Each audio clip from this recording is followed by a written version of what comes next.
Olá, eu sou Eutímio Carvalho. Estou de volta aqui mais uma vez para mostrar a você o quanto o sobrenatural é real.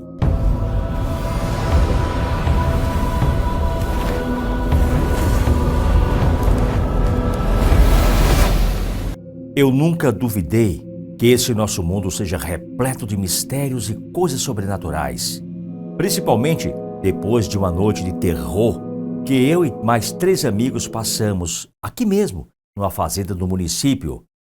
Foi aí que eu tive mais certeza. Meu nome é Manuel Mendes, sou morador do município de Capelinha, no estado de Minas Gerais. Desde menino, eu sempre gostei de pescar nas lagoas e ribeirões que tem aqui no município. Depois que fiquei adulto, continuei gostando de sair para pescar, principalmente à noite.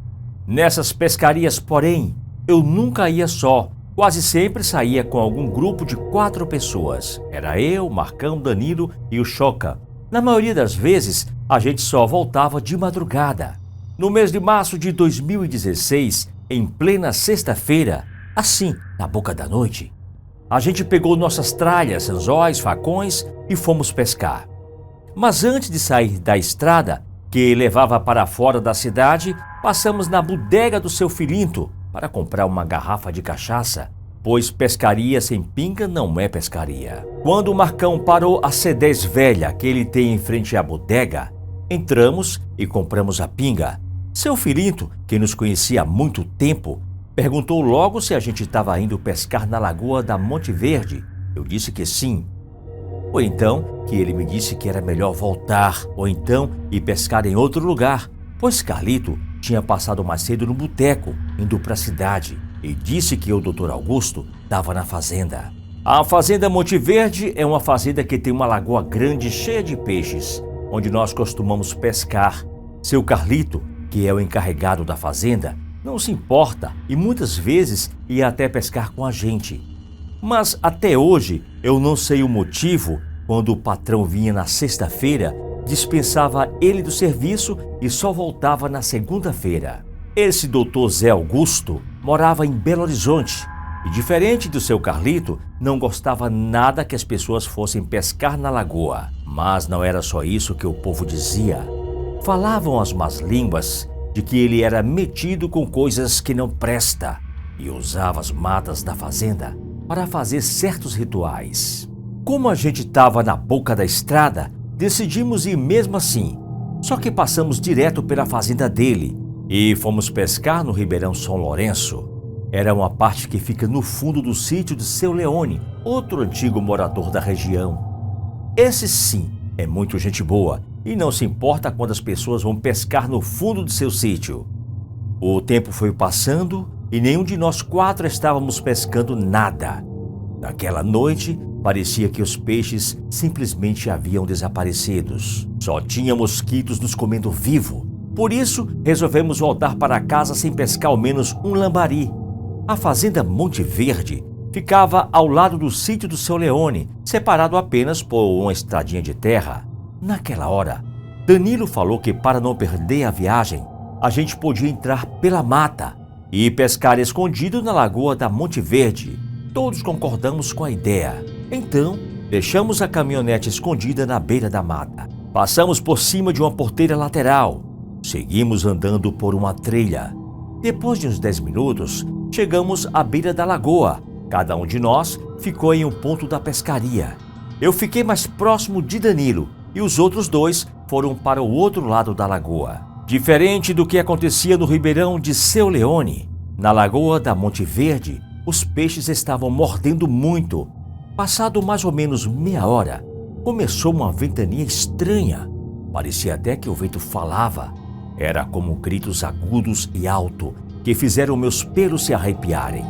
Pelo que eu escutei, nunca tinha ouvido nada parecido com aquilo.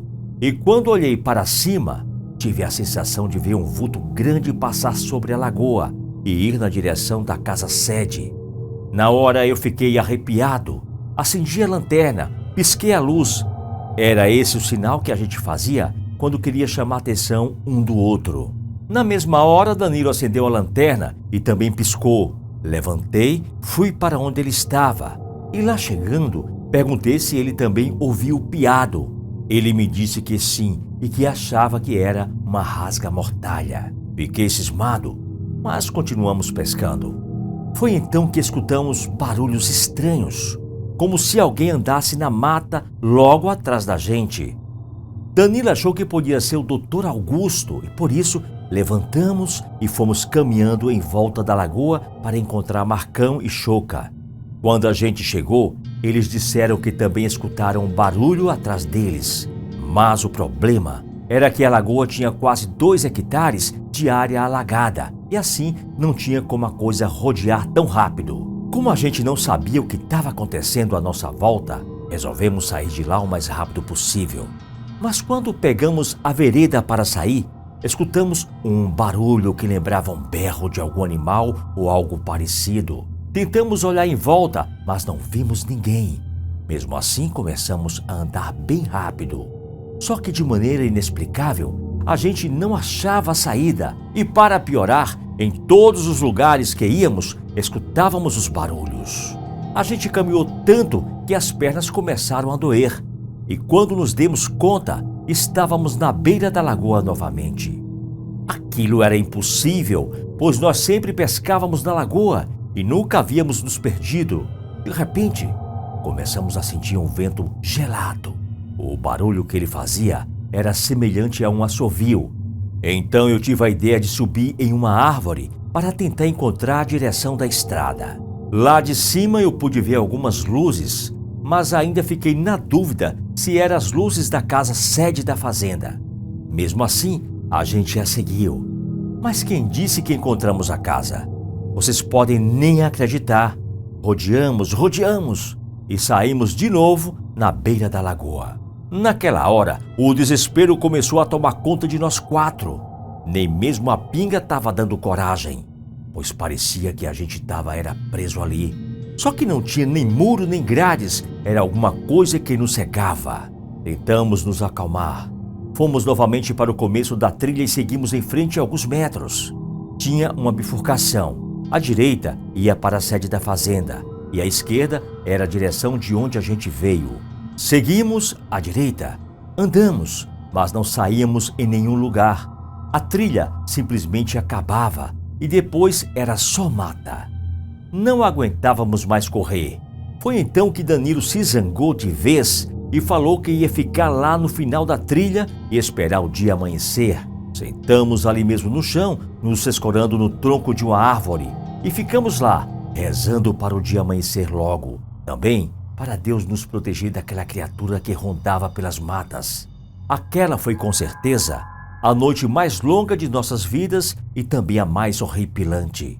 Enquanto estávamos sentados, podíamos ouvir os matos sendo quebrados e um barulho que lembrava a árvore sendo derrubada. Também tinha ação de coisas passando, voando por cima da gente e som de pessoas chorando. Não aguentávamos mais caminhar e ficamos apenas ali rezando e pedindo a Deus. Por fim, o sol começou a nascer e foi ficando tudo claro. Quando a claridade aumentou, percebemos que a gente estava a menos de 5 metros da porteira e vimos nossos rastros por onde havíamos passado por várias e várias vezes. Pegamos a caminhonete, voltamos para a cidade muito assustados com tudo o que tinha acontecido. Na segunda-feira, quando eu estava voltando do trabalho, passei perto da casa de Monte Verde e vi que Carlito estava limpando um aceiro. Parei para conversar com ele, perguntei pelo seu Augusto. Carlito me respondeu que ele já tinha voltado para Belo Horizonte. Perguntou se naquela semana eu não queria ir lá pescar. Eu então lhe contei todo o ocorrido. Carlito achou aquilo tudo muito estranho. Mas em todo caso, como o patrão não estaria lá, eu aceitei e chamei os meus amigos, porém só Danilo teve coragem de ir. Dessa vez, pescamos bastante peixe, sem ver nada de sobrenatural. Mas daquele dia em diante, eu só pesco na Monte Verde quando o Carlito me chama. Um forte abraço e te espero aqui no nosso próximo vídeo.